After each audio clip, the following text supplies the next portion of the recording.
Pags, I'm doing terrific. Great to be with you. It's great to have you here. I don't know if you heard, but I'm in Washington, and I haven't been here like ever, and I'm doing the show from Washington. I'll be at the White House tomorrow to do some interviews. I can't say who I'm going to interview, Ted. Be some pretty good interviews, and we got a lot of topics to get to, and that's why I'm really thrilled to have you on today to sort of preview, what we're all talking about in the country. First and foremost, how are you? You all right?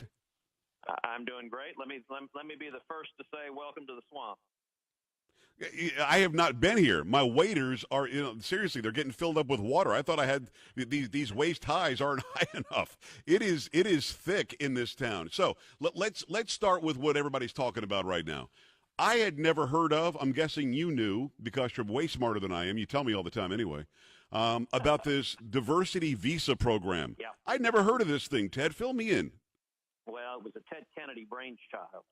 It's roughly 50,000 people a year who come in, and it's where this terrorist in New York who murdered 8 people and injured 11 more. It's how he came in and how he got a green card, and it takes people based on a random lottery and lets them come in and be U.S. citizens. And it is a visa program I've opposed for a long time. I don't think it makes any sense. I agree with the president that we ought to be having a skills-based and merit-based immigration system that brings in people who aren't terrorists, who aren't national security threats, and who bring skills that will drive the American economy.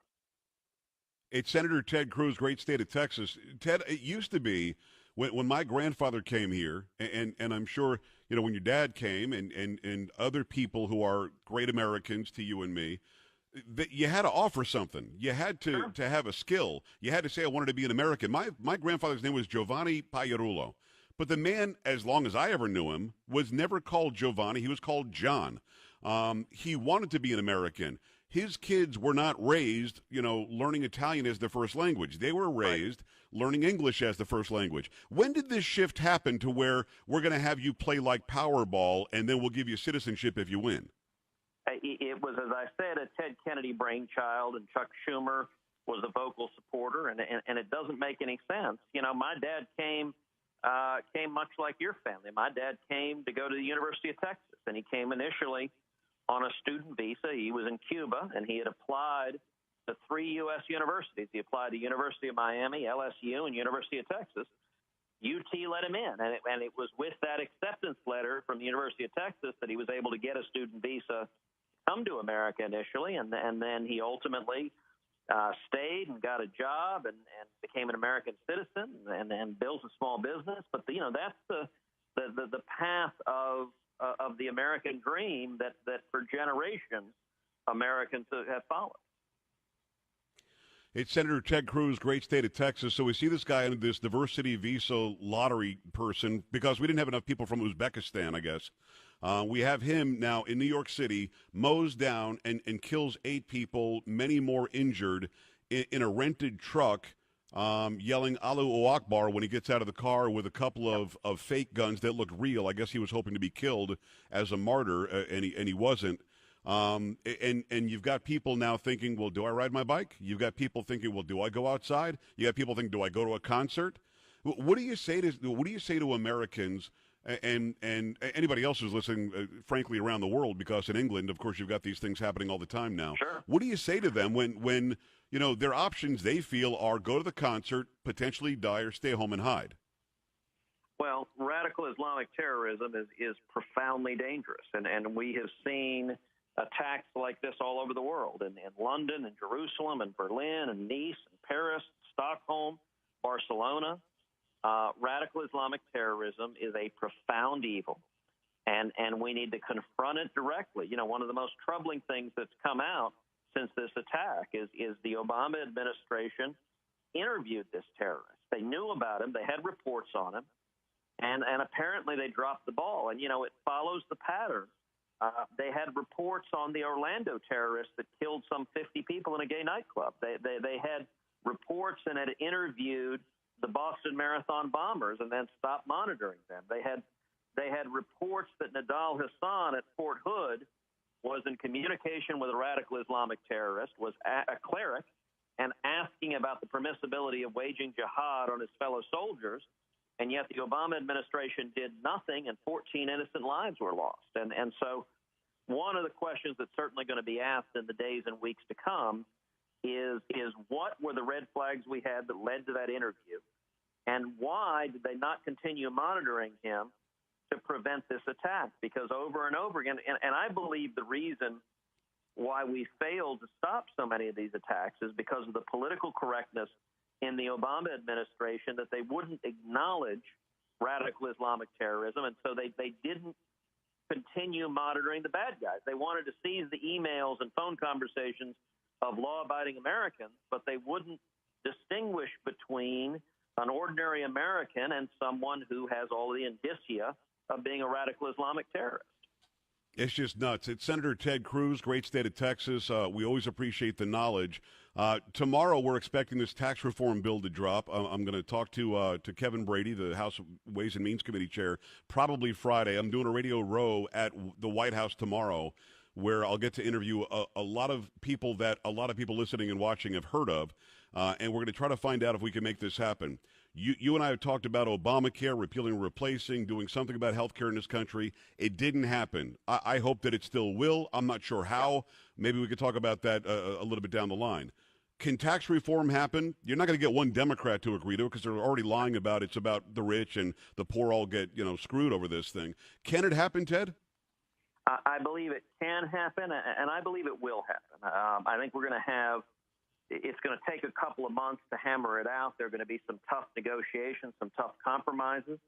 Nobody's going to get everything they want, but I believe we'll get it done. I think virtually every Republican wants to get to yes. What I've advised the president, what I've encouraged my colleagues in both the Senate and the House to do, is to be big and bold, have it a tax cut for everybody, simplify the tax code, let Americans fill out their taxes on a postcard, and we need to focus on jobs, jobs, jobs. And I think we'll get it done. I think we will get to yes. I will say, Pags, as an encouraging sign, we saw just last month Congress pass tax relief directed at the state of Texas and at Hurricane Harvey, those impacted by Hurricane Harvey. In the House, Kevin Brady introduced it. In the Senate, I joined with John Cornyn and Marco Rubio in introducing it. And it did four things. Number one, if your home was injured in Harvey, if you had damages, you can deduct those damages from your taxes without being subject to the ordinary limit. Number two, if your home was damaged, you can withdraw money from your retirement account, your IRA or your 401k, to rebuild without being subject to the ordinary 10% early withdrawal penalty. Number three, nationwide, anyone who gives to a charity that is engaged in hurricane relief in the affected areas from now to December 31st is exempt from the ordinary caps on individual and corporate giving.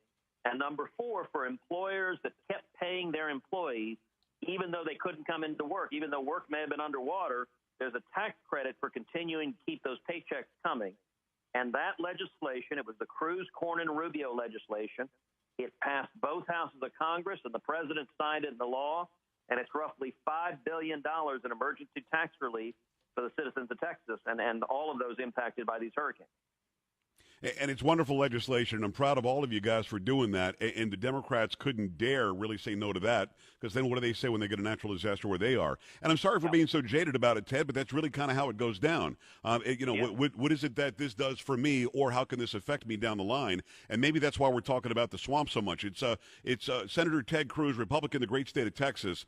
So tax reform can get done, but you already hear the lies on the left. They're saying that those who aren't paying any taxes will see an increase in their taxes. That's a lie. Those who are paying the most taxes are going to get the biggest tax break, and this is really Donald Trump doing a favor for his buddies.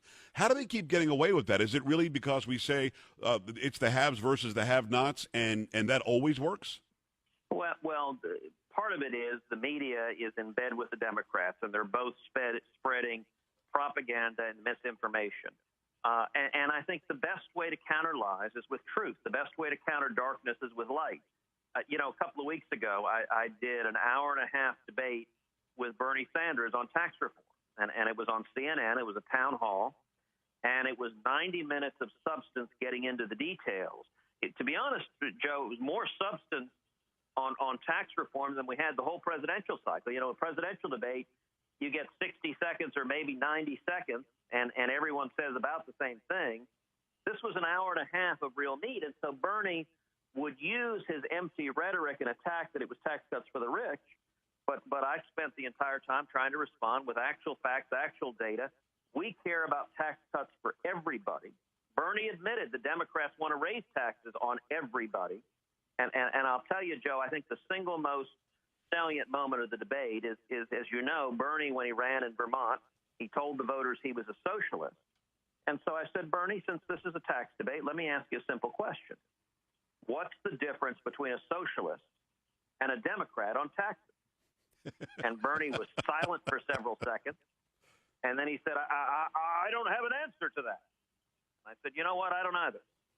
And that, I think that moment of clarity was important.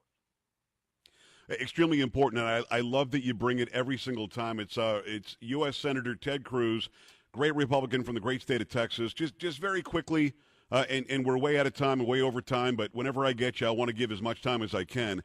Very quickly on the border numbers are so low now. They've really decreased. Let me ask you very simply, is it because of the hard work you and Cornyn and Poe and other border members of Congress have done what you have done in the House and the Senate?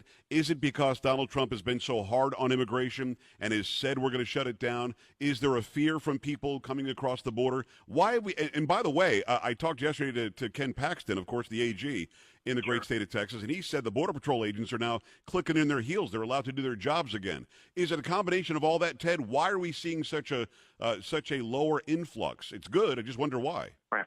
Well, I think it is. You know, I've spent a lot of time talking with Border Patrol agents. In fact, out in El Paso, I did a town hall with Border Patrol agents, spending an entire evening answering their questions and listening to their concerns.